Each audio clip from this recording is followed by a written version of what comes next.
बहुत कुछ सीखने को मिला और मैं पहली बार की थी, तो इस बार फर्स्ट टाइमर्स बहुत सारे थे।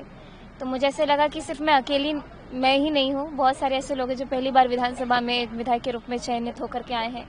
सब लोगों ने साथ दिया और जनता के मुद्दे को सीधे सदन में उनके बोलते ही मैं अगले दिन उस सवाल को उठा देती थी। तो मुझे लगता है मेरे क्षेत्र की जनता ने मुझे बहुत आशीर्वाद दिया है और बहुत संतुष्ट और बहुत प्रसन्न है सब, और सभी के मुद्दों को ज़रूर आगे कार्रवाई करके मैं उनके लिए पूरा करूंगी। एक नर्वसनेस तो जाहिर सी बात है कि पहली बार आ रही होंगी तो रही होंगी, लेकिन कोई ऐसे नेता जरूर होंगे जो आपको मदद कर रहे होंगे, बता रहे होंगे कि जाना इस तरीके से काम करना है। सभी लोगों ने मेरी बहुत मदद की, लेकिन मैं खासकर यहाँ पे धन्यवाद देना चाहूँगी हमारे माननीय मंत्री जी श्री नित्यानंद राय जी को, जिन्होंने अपनी बेटी की तरह देखभाल किया है, मुझे सिखाया है, और उन्हीं के आशीर्वाद से मैं विधानसभा में इस तरीके से पार्टिसिपेट कर पा रही हूँ। जैसे आप कोई गाने अच्छे होते हैं, उसी तरीके से आपने एक महाभारत का जिक्र किया, उसके बाद वो काफ़ी वायरल हुआ। धृतराष्ट्र कह रही थी, दुर्योधन कह रही थी, तो क्या वो उस संकेत के बारे में कुछ बोलना चाहिएगा?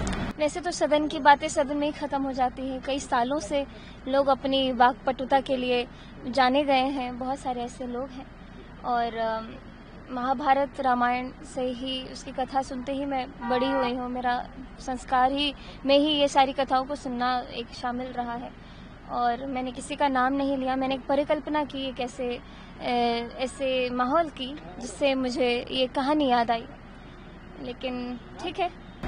अमित शाह जी आए हुए हैं बिहार के दौरे पे, आज उनका दूसरा दिन है, और उन्होंने कहा है कि बीजेपी की सरकार इन्फिल्ट्रेटर्स को, मतलब घुसपैठियों को बिहार में नहीं रहने देगी। जी, माननीय गृह मंत्री जी का 3 दिवसीय दौरा, इसके बारे में हम लोग को पढ़ रहे हैं। हमारी पार्टी में भी हम लोग को जैसे सूचना मिलती है, हाँ, तो वो तो अब बहुत ही स्ट्रिक्टली अपना काम करते हैं, जैसा हम लोगों ने उनको देखा है। चाहे प्रधानमंत्री जी हों, चाहे गृह मंत्री जी हों, जो उद्देश्य है उसको, उस उद्देश्य को पूरा करने के लिए वो पूरे कर्मठता से काम करते हैं।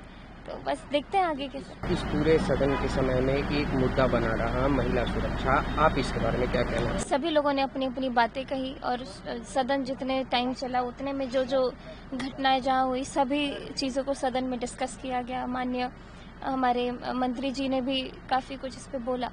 तो ये सब तो प्रक्रियाधीन चीज़ें हो रही हैं, और हमारी जो सरकार है, और मैं सम्राट चौधरी जी की बात करूं तो किसी भी जो आरोपी है उसको बख्शा नहीं जाएगा, और किसी निर्दोष को फंसाया नहीं जाएगा।